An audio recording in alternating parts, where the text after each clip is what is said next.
Good evening. I'd like to welcome everyone back to your department here at Jefferson.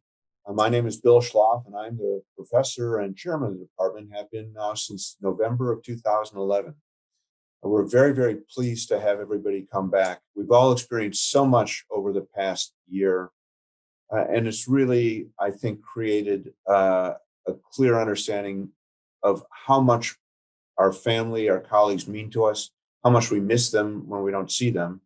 And at the same time, it's afforded us some really interesting opportunities to understand how to connect over distance. And we've sort of married those two and decided that what we really needed to do was to invite our alumni back to Jefferson to re-engage so many with our department who may not have been for so long, to bring family back home, and to do so in a way that's both meaningful and valuable.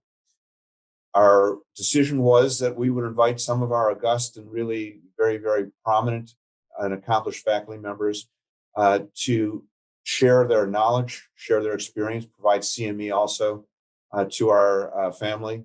And tonight is the first night that we're going to try and do this.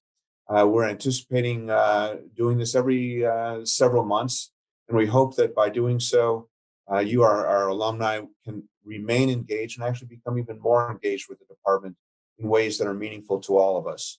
We appreciate your involvement, your contribution, and I want to introduce Dr. Paul Nyirjesy, who's a professor in our department, joined us this past fall, and a worldwide authority on vaginitis. Paul? Thanks, Bill, for that very nice introduction. And I did, by the way, see a preliminary list of who had signed up for the conference, and recognize both the names of people who were residents with me and also a few people who were attendings when I was a resident. And so I'd like to give a particularly warm welcome to you, but welcome to everybody tonight. So let me just share my screen. So the topic tonight is, I'm going to be giving you an update on vaginitis. And before I start, I do want to mention that there's a lot going on in the area of vaginitis research. I have a number of links to industry, both in terms of clinical trial grants and also consulting grants. And so this is a list of my conflicts of interest. And so, as many of you know, my main clinical focus is I've been interested in chronic vulvovaginal problems ever since I did my infectious disease fellowship. And I came over to Jefferson in November 2019. And along with Ryan Sobel, I established the Jefferson Vulvovaginal Health Center, which is a tertiary care center for women with chronic vulvovaginal complaints. We've got a very busy program with two gynecologists, Dr. Sobel and myself, and three nurse practitioners who all have dedicated training to evaluating and treating women with chronic vaginal problems. And so because of the work that I've been doing essentially for the past 30 years, I've been involved with the CDC STD treatment guidelines. And we thought that a good topic tonight would be to talk about those guidelines. And I wanted to step back first and give you a little bit of an overview about the process. So the CDC STD treatment guidelines were first published in 1982. I was not part of those guidelines. I was a first-year medical student at Georgetown. But my understanding is that the first meeting, and actually the first few meetings, it was just a few experts who got together in a room and said, yeah, this is how we treat syphilis. This is how we treat yeast infections. This is how we treat a variety of different things. And that was the first set of guidelines. But then by 1993, it had evolved to an evidence-based approach. Gradually, the CDC invited more and more extramural participation with subject matter experts and professional organizations. They've been doing updates every 3 to 5 years with web links and an app. I've been involved with these guidelines since the 2010 guidelines, and these guidelines are considered the most common source of STD treatment information in the United States. So in terms of developing guidelines for different topics, the process begins with a submission of key questions from the CDC, which are supposed to be addressed during the guidelines meeting.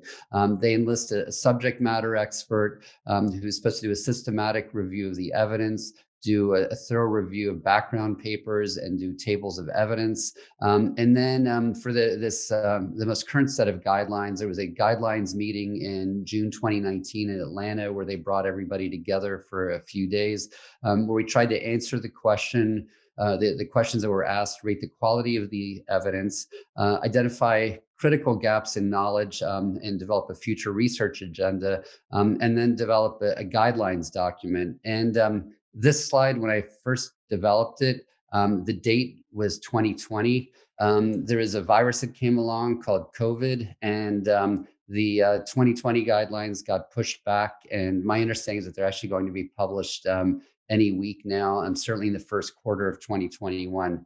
And for those history buffs, the 2015 guidelines were actually supposed to be the 2014 guidelines.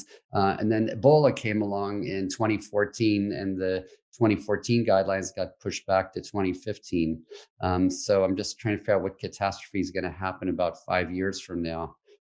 Anyway, so the first thing to tell you about the STD guidelines is that they're no longer going to be called the STD guidelines.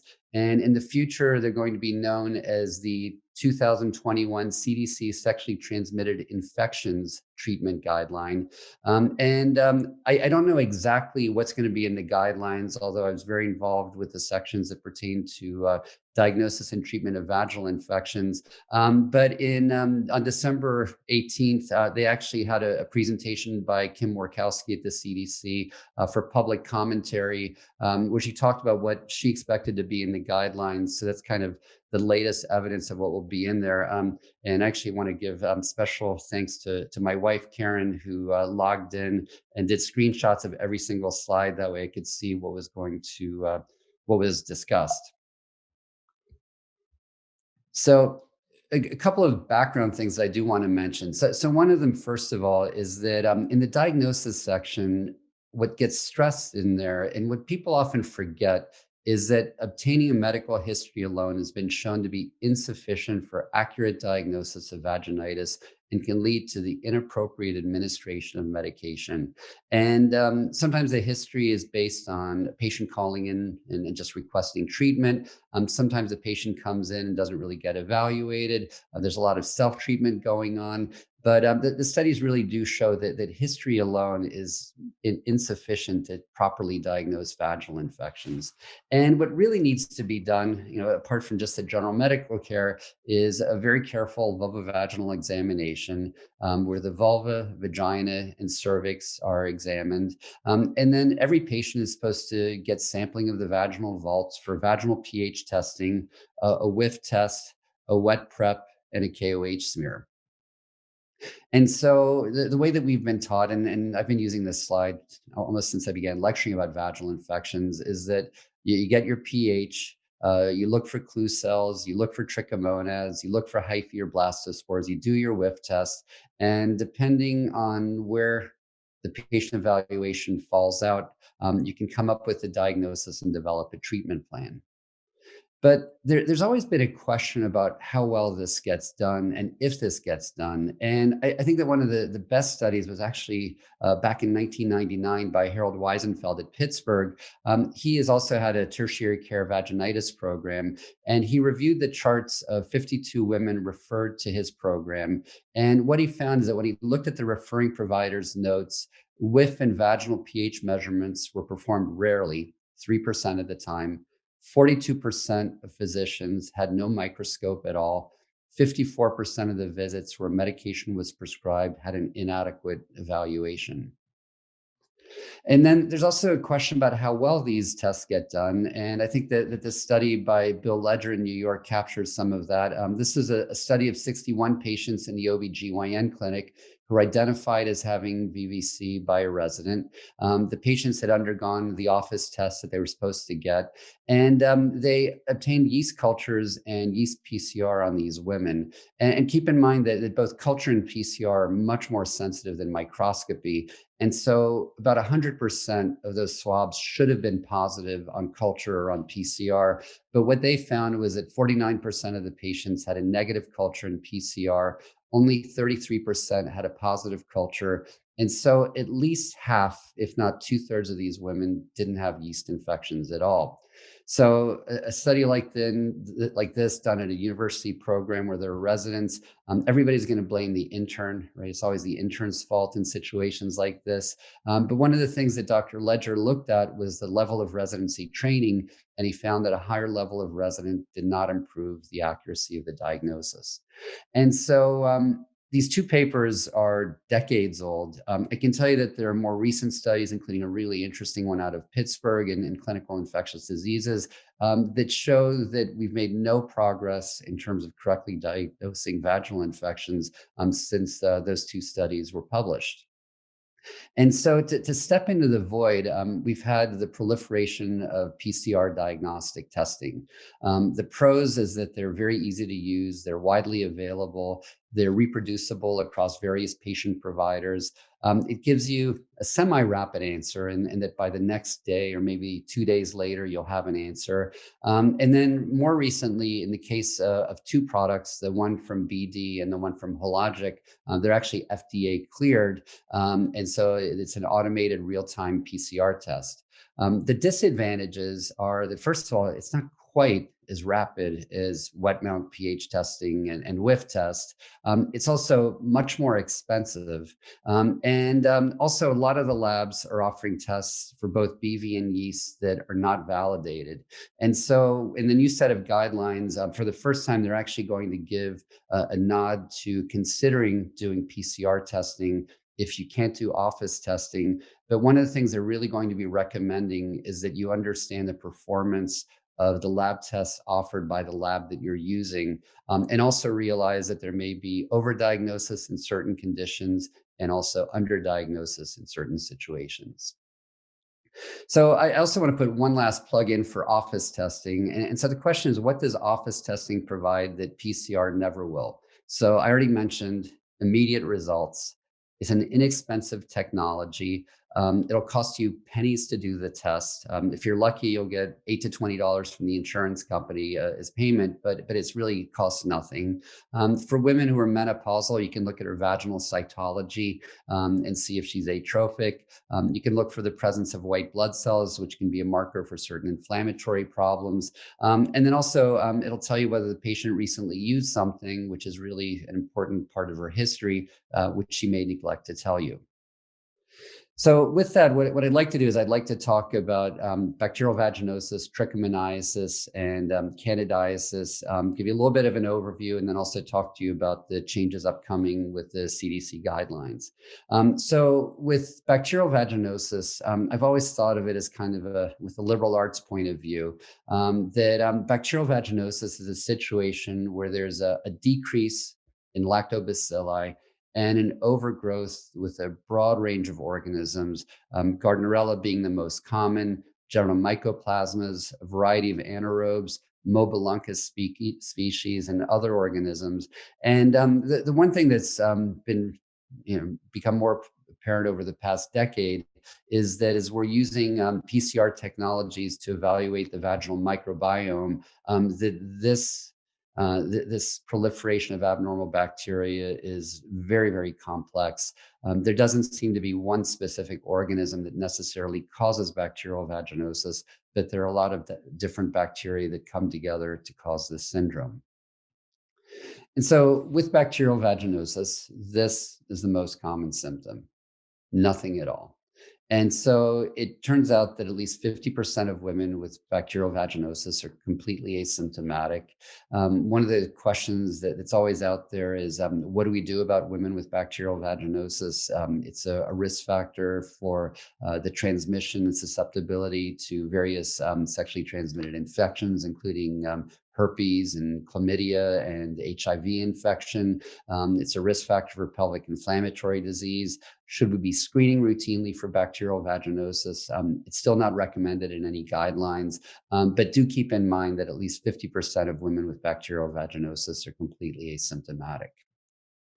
So if they do have symptoms, they'll complain of vaginal malodor. They may complain of an abnormal discharge. Itching and irritation are actually fairly rare. So with bacterial vaginosis, the main findings on examination are going to be a white or gray homogeneous discharge. The pH will be elevated, more than 4.5. A whiff test will be positive, and more than 20% of the epithelial cells should be clue cells. These are Amsel's criteria, and you're supposed to have 3 out of the 4 to make the above diagnosis. So this is a picture of a patient who's got bacterial vaginosis. You can see how the epithelial cells are just covered by these abnormal bacteria. This one here is a beautiful clue cell, totally obliterated. But I also like to look at the bacteria that are floating around in the background. And you'll see that there are really no rods in here. Actually, there's like one rod here. It's really a dominant coccobacillary flora, and really mainly these short, stubby little rods and cocci. With phase contrast, this is actually the same slide. You can see the bacteria a little bit better, kind of highlights the clue cell here, and it just makes it a little bit easier to see the changes I just described. So there are other tests for bacterial vaginosis. So the gold standard remains gram stain. And with the gram stain, they can score different types of bacterial morphotypes on the slides and determine whether the patient has bacterial vaginosis. Those are known as the Nugent criteria. What many individuals do is they choose to culture for Gardnerella. The problem is that Gardnerella is part of the normal vaginal flora in about 70% of normal healthy women. So just detecting Gardnerella is actively not recommended in CDC guidelines because there's a tremendous problem with misdiagnosis if somebody depends on a culture for Gardnerella. So a test that's commonly available is the Affirm test by Becton Dickinson, which claims to test for high levels of Gardnerella vaginalis. This is known as the Vaginitis panel.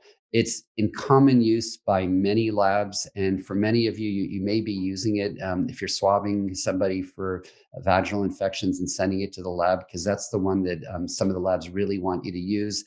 It turns out that it's actually a really lousy test.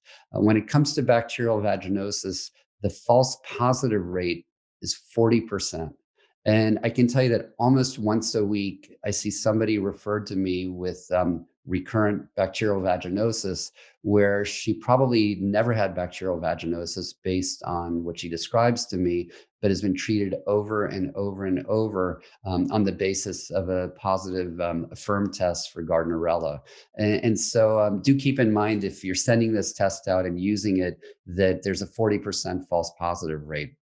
And then PCR testing. The PCR tests do seem to be accurate. Again, they're expensive. Some of them are now FDA cleared. And so that's an alternative if you're not able to do the laboratory tests in your office. So when it comes to the treatment of bacterial vaginosis, the CDC recommends oral therapy with metronidazole 500 milligrams twice a day for 7 days. At the CDC meeting, we had a lot of discussion about the alcohol warning. And I think for all of us, we've been taught since day one in medical school, and if not day one in medical school, day 2 of your pharmacology class, that you just can't take metronidazole along with alcohol because there's a disulfiram-like reaction. Christina Musi down at University of Alabama deserves the credit for doing a really thorough literature review of the topic. And her conclusion when she went through the papers and presented it to us is that the people who described a disulfiram reaction from taking alcohol and metronidazole together were probably drunk, and that's why they got sick. And so the alcohol warning is going to disappear. And so for those of you who want to give oral metronidazole to a patient who says, oh, I don't want to take it. It's New Year's Eve. I'm going to be going out to celebrate. You can actually tell them that when the pharmacist tells them not to take alcohol, that it's actually okay to take alcohol with metronidazole. The other recommended treatments are going to remain metronidazole gel once a day for 5 days and clindamycin cream once a day for 7 days. And then as alternative regimens, there's still going to be tinidazole, either 2 grams a day for 3 days or 1 gram a day for 5 days.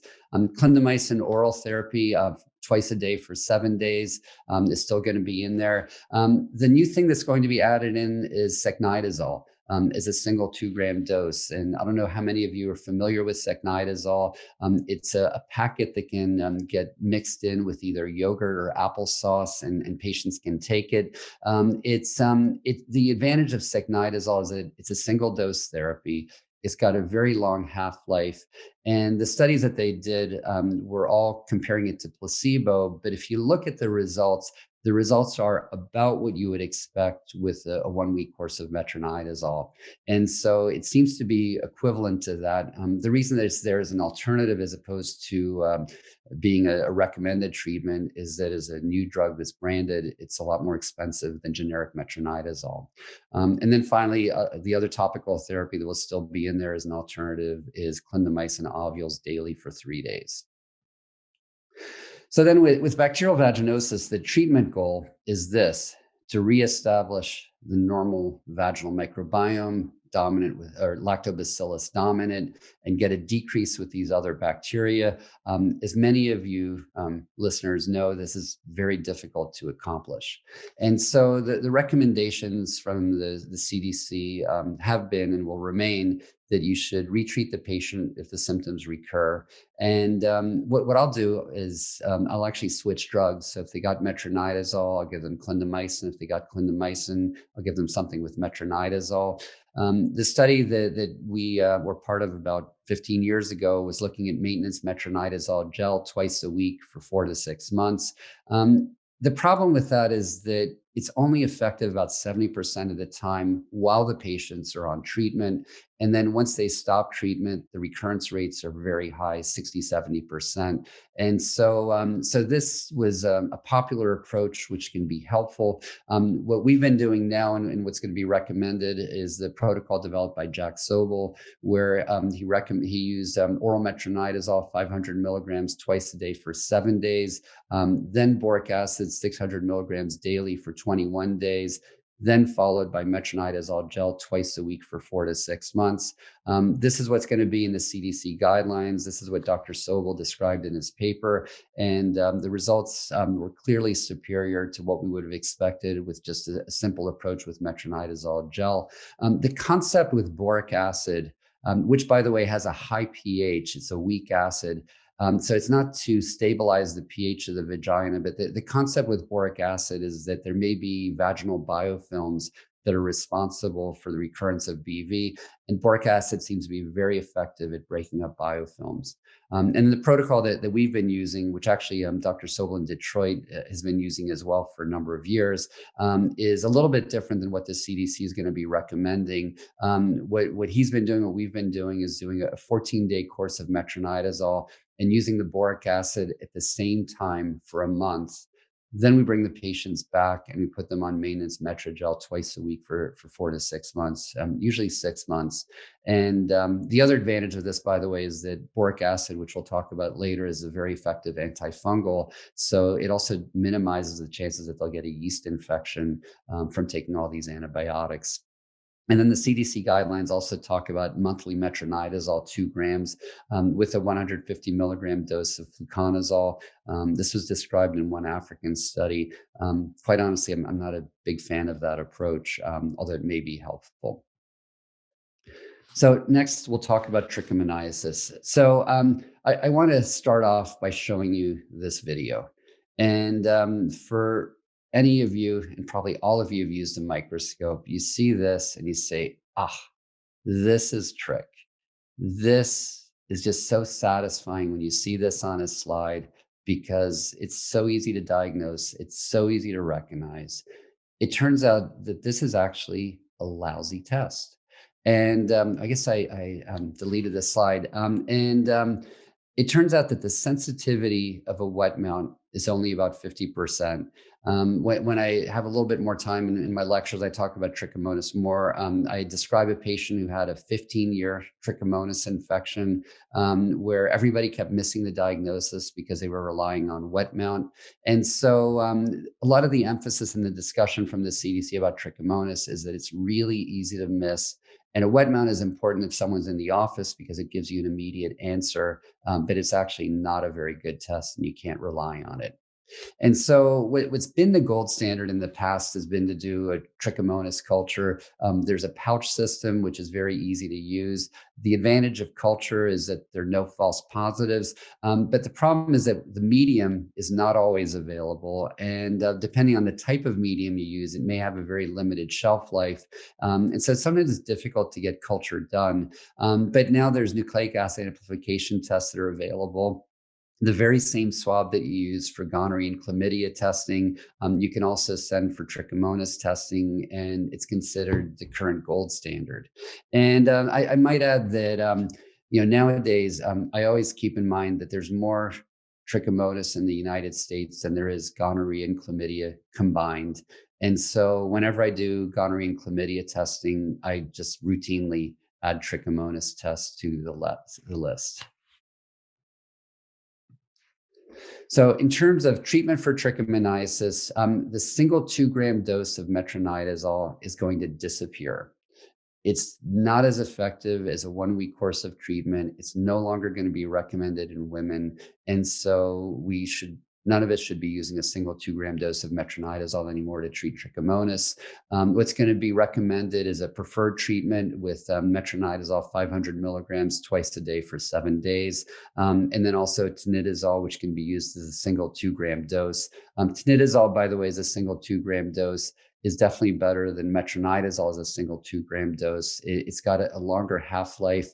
And also trichomonas seems to be more sensitive to to tinidazole than it is to metronidazole.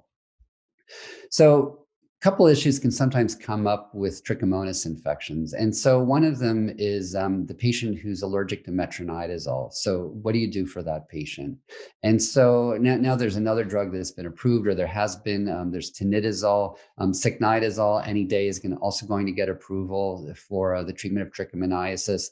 But these drugs are all very similar to each other in terms of chemical structure. There's no data whatsoever on cross-reactivity. And so what's recommended is desensitization. And those patients should get sent to an allergist who can desensitize them and give them metronidazole safely. So the other issue that comes up is metronidazole resistant trich. And there what the recommendations are is, first of all, to make sure that the patient did not get reinfected and that she took her initial course. And that's always very important. So you got to ask the patient the right questions.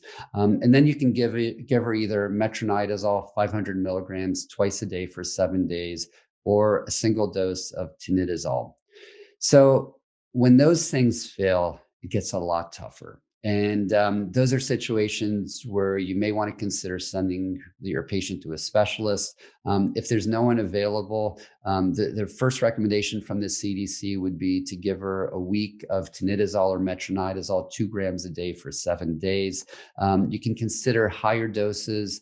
You can also contact the CDC, and in the guidelines, there's a link or an email address for where you can contact them. They can do susceptibility testing for the isolate. Generally, what will be recommended is higher and higher doses, preferably of tinidazole, and then possibly in combination with promomycin cream. And so promomycin, that was actually my contribution to the literature. It's an aminoglycoside, which was evaluated around 1960 or 1961 in East Germany as a treatment for trich. Just around that time, metronidazole became available. And so it was abandoned because it didn't look that great. But we found that in the really resistant trichomonas infections, a combination of tinidazole high dose, 3 grams a day for 2 weeks, along with a 2-week course of compounded promomycin cream, is very effective. So sometimes it's really easy to overreach. It's just, I think, 2 years ago that with one of the residents at Drexel. We wrote a review paper on the treatment of complicated trichomonas infections. We put in there that there'd yet to be a failure in the world's literature with that combination therapy. Now the cases haven't been published yet, but I've heard of 2 patients where this combination has not worked. One of them was cured with a course of secnizole. I don't know the details, but I know it was high dose.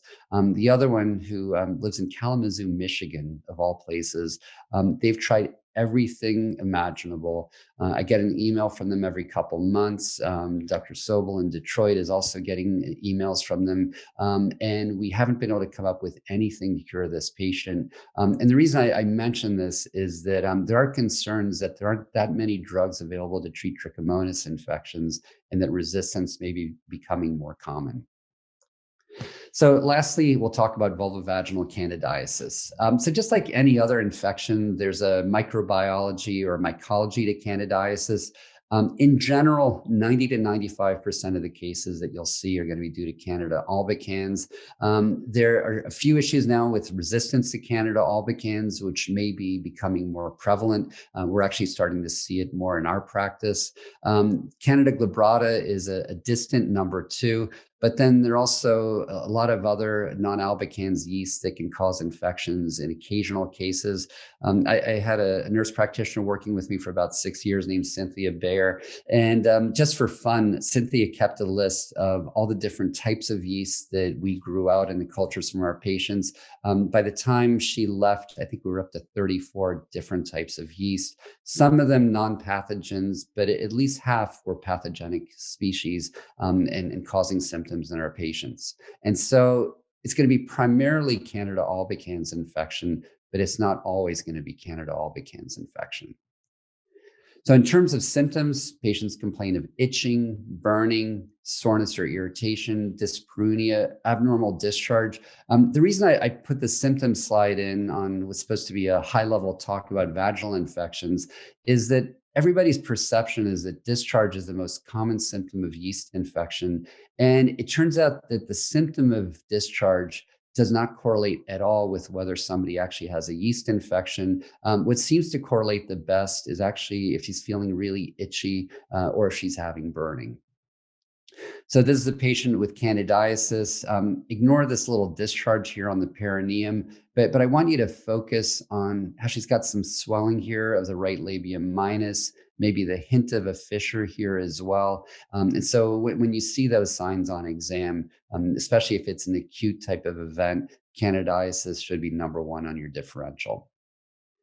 So on microscopy, you may see hyphae.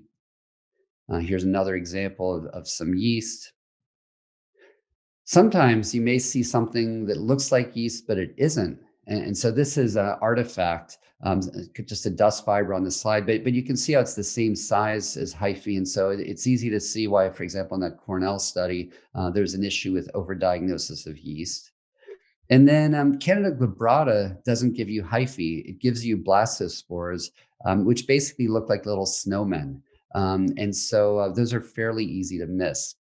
And so the point being that with the KOH, there's no great published data on performance of the KOH. It's definitely provider specific, but you should expect a sensitivity of about 50%. And so again, just like with trichomonas, it's very easy to miss yeast with office testing. On the other hand, if you're doing microscopy properly, the false positive rate should be low, maybe 5%. So now there's yeast PCR that's available. I already mentioned how some of the tests are FDA cleared. It is more expensive than culture. And then the big limitation of yeast PCR is that it only tests for certain strains of yeast. And so for most of the studies, they looked at Candida albicans, they looked at Candida glabrata, and then some of the FDA cleared tests that look for other species of yeast, they actually didn't have enough cases to really look at how good those tests were. And so they had to rely on spiking specimens with organism and then seeing if the test would turn positive, which is very different than saying that it's going to work in a clinical setting. So the gold standard still remains fungal cultures, which will corroborate your microscopic findings. It's much more sensitive than the microscope. It also allows for speciation of the organism, and if you need to do it, susceptibility testing. And this is going to remain the gold standard test in the next set of CDC guidelines. So when you see somebody with a yeast infection, you should classify her as being either uncomplicated or complicated. Uncomplicated patients have mild to moderate symptoms, sporadic episodes, non-recurrent disease, a normal host. It's Candida albicans. You can give them anything and they'll get better. Complicated women are severe or recurrent, or it's an abnormal host, or it's a non-albicans infection. By the way, in the last set of guidelines, the addition was the addition of the word "and" on this side and the addition of the word "or" on this side. That was Harold Weisenfelder realized that we had never put those in. So in terms of treatment, the treatment table for uncomplicated candidiasis is going to stay the same as it always has been. There's oral therapy with a single dose of fluconazole. There's prescription. There's over-the-counter. There are a variety of different formulations. The main thing for you to know is that all of these work about the same, and they've all been primarily studied in the context of Candida albicans infections. So one thing that's going to be new in the CDC guidelines is they're going to highlight that there does seem to be an association between fluconazole and adverse pregnancy outcome. There are two studies, a Danish study and a Canadian study that showed a possible association with miscarriage. One of them even showed that maybe taking fluconazole prior to conception may be associated with an increased risk of miscarriage. And then in the Canadian study, they also found that there may be an association with cardiac defects. And in the last wording, that I'd seen of the CDC guidelines, they're not going to say that there's a cause and effect, but they are going to mention that these associations have been described. So with recurrent candidiasis, one of the changes that's going to happen is that the definition is going to change. It's been a definition of 4 episodes a year, which of proven VVC, Now the definition is going to change to 3 episodes a year because the consensus really is that if somebody is getting more than 1 or 2 infections a year, she's probably different than somebody who's getting 3 or more episodes a year. For at least half of the women with recurrent yeast infections, the etiology is multifactorial. And in the new guidelines, it's going to stress that recurrent yeast infections is not a trivial disease. There's a large burden. In the United States, it's estimated that about 6 million women are affected. And the estimate is about $4.7 billion lost in productivity every year, which actually ranks it up there in terms of economic burdens from disease. So in terms of treatment, what the CDC has recommended and is going to continue to recommend is maintenance therapy, where patients get put on a long course of therapy to keep the yeast infections under control. What's commonly recommended by many providers is probiotics. One lecture I attended by Sharon Hillier, she said that there's more money spent on probiotics in the United States to treat yeast infections than there is on actual treatments for yeast infections. There's actually never been any study that has clearly shown that probiotics help to prevent yeast infections. And the new guidelines are going to go out of their way to encourage providers to not recommend probiotics. What's recommended is either topical therapy using some topical cream. I like to use clotrimazole 7. Patients can use it twice a week for 6 months. The most convenient is fluconazole, either 100, 150, or 200 milligrams once a week. We use a slightly different protocol where we have patients use it twice a week, and we do 200 milligram pills because they go through prescription plans easier. And it's very effective at suppressing the yeast infection. So it gives patients a 6-month break from symptoms, which is very nice. And many times the yeast infections don't recur.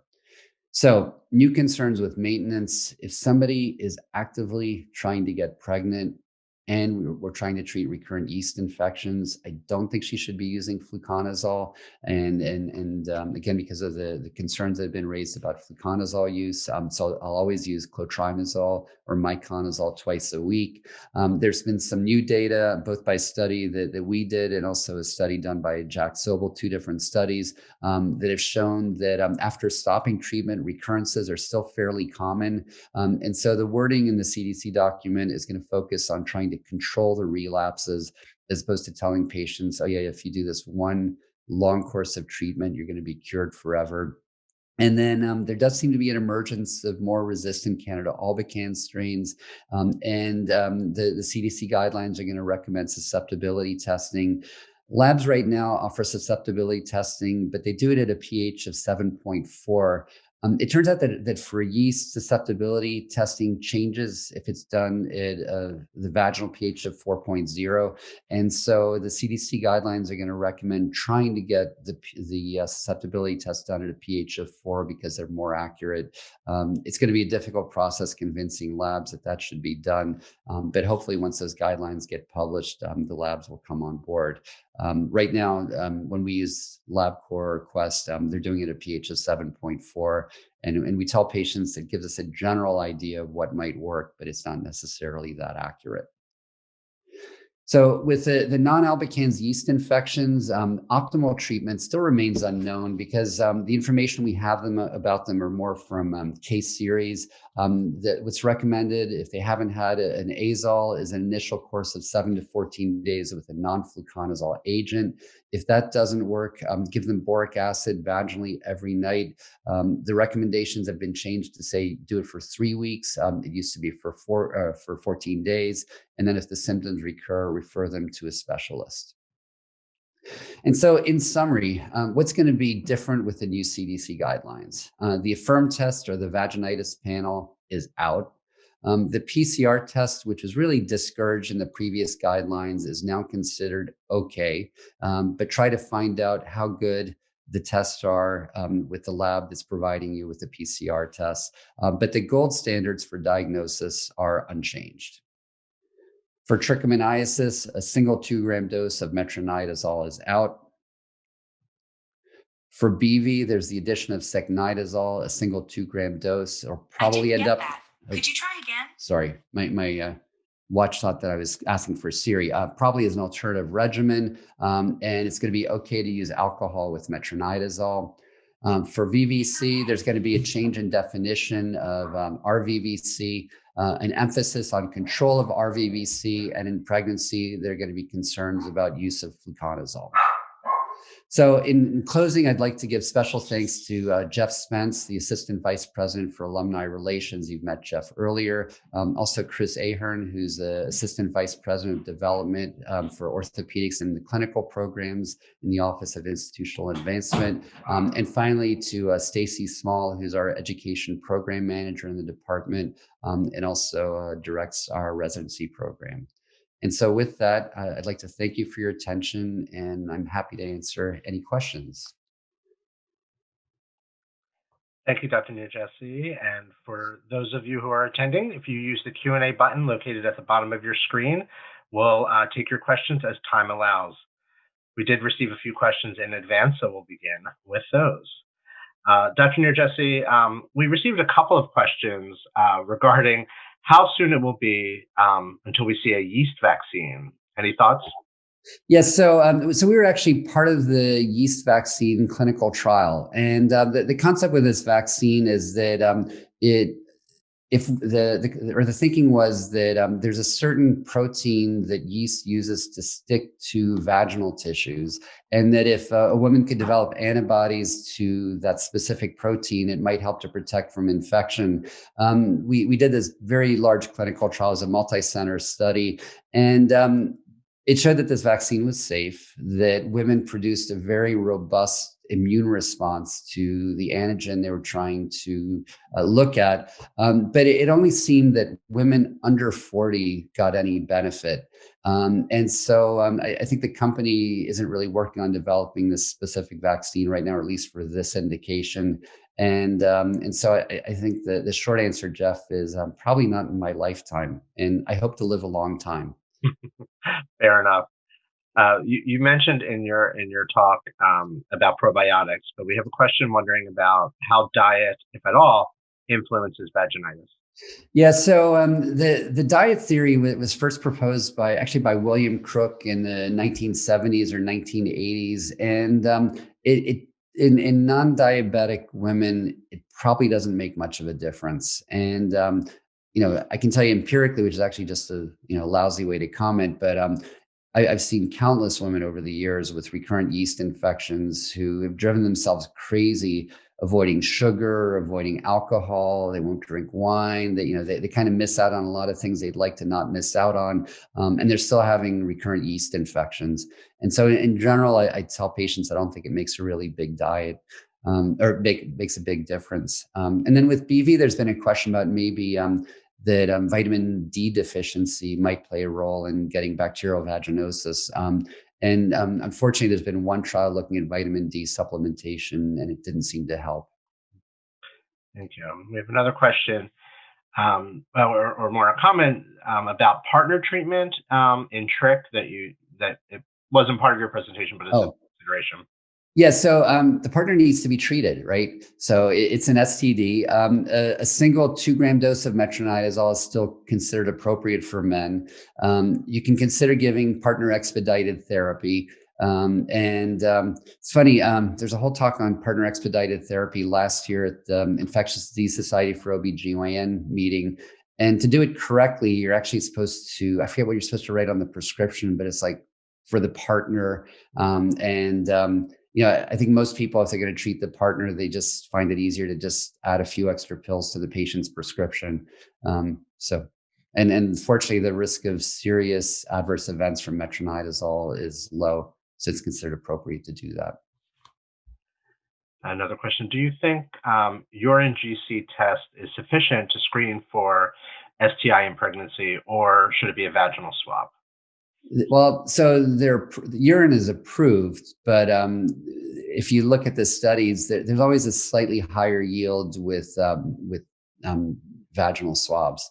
And actually, the cervix, like right in the cervical os, is probably not the best spot. It's really more kind of upper vagina, getting both cervical and vaginal secretions on one swab. Excellent. We have an attendee who's asked if you could please repeat the recommended treatment for trichomonas. I will also share with everyone that we will be sharing the recording of this program with you all tomorrow. But Dr. Nyirjesy, I don't know if you want to address that now. Yes, so you could give 2 grams of either tinidazole or metronidazole every day for 7 days. If that doesn't work, I'd encourage you to go to the CDC website. But I can tell you that what we do if that doesn't work is we go straight to high-dose tinidazole.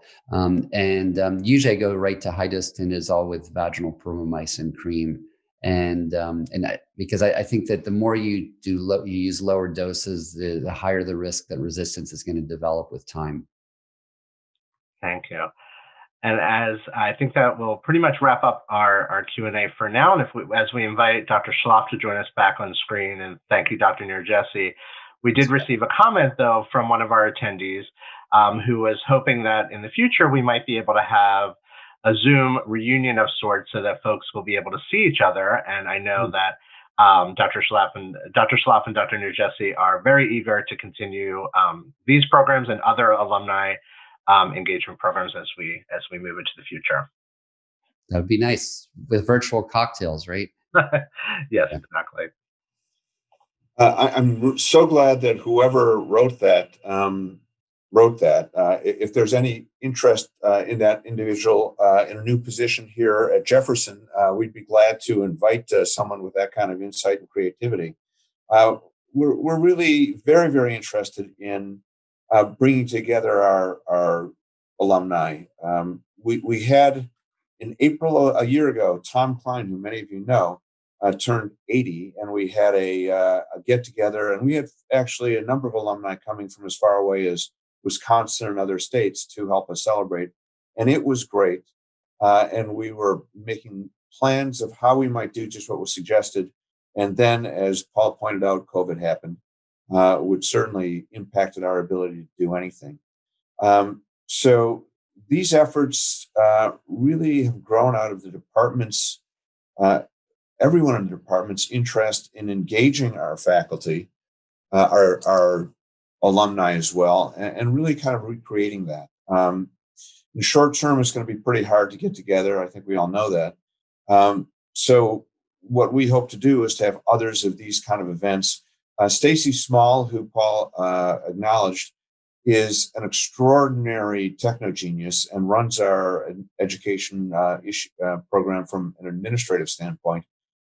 For those of you who are interested and have any involvement in interviewing medical students for residency, we did it by Zoom this year, interviewed about 140 medical students on Zoom, and Stacy was able to bring faces and people talking into it. So I think if there's interest, we'd love to hear about it. And Stacy can find a way to help do that.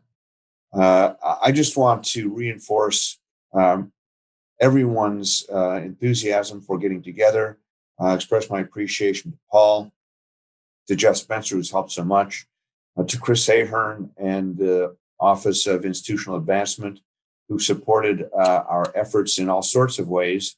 And the hope is that with engagement, with ongoing discussions of the programs we're developing, we'd love to have alumni who are interested in presenting in this forum to let me know. I think, Jeff, there's a slide at the end which has everyone's contact information. Yeah, actually, I forgot to show it. Okay. Well, actually, let me pull it up. Okay. There it is. Okay. So there's our contact information for Paul and for me, our department's main phone number. Well, actually, it's Jody Rucci, who's our the administrative assistant to the chair. We are eager to hear from you with ideas, with suggestions. Please feel free to email. The phone number for the department is there, and anybody email me. We'll send cell numbers and everything else.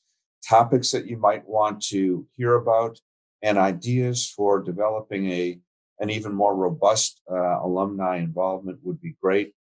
I'm sure that Chris Ahern from the Office of Institutional Advancement would love to hear from you as well. If there's interest in supporting educational activities, philanthropic activities, or anything else. Jeff promised that he would send out a tape of what was presented this evening to all the participants tomorrow. If you have any difficulty getting your CME credit, Jeff can help, and Stacy Small or I would be glad to help as well. So please contact us. Any suggestions or ideas you have, we would welcome them. We're very, very enthusiastic about building our alumni family up and pursuing opportunities to all get together. Comments, Paul? No, I mean, I really appreciate everybody signing in, and especially after a long work day. So I hope the meeting was informative. And yeah, I was excited to get a chance to do this. Thank you, Bill, for suggesting it. So with that, we wish all of you a good evening. And I do hope that many, if not all of you, will contact us just to let us know how we can be more responsive to you. So thanks to everyone for participating, and we wish you a great evening. Bye-bye.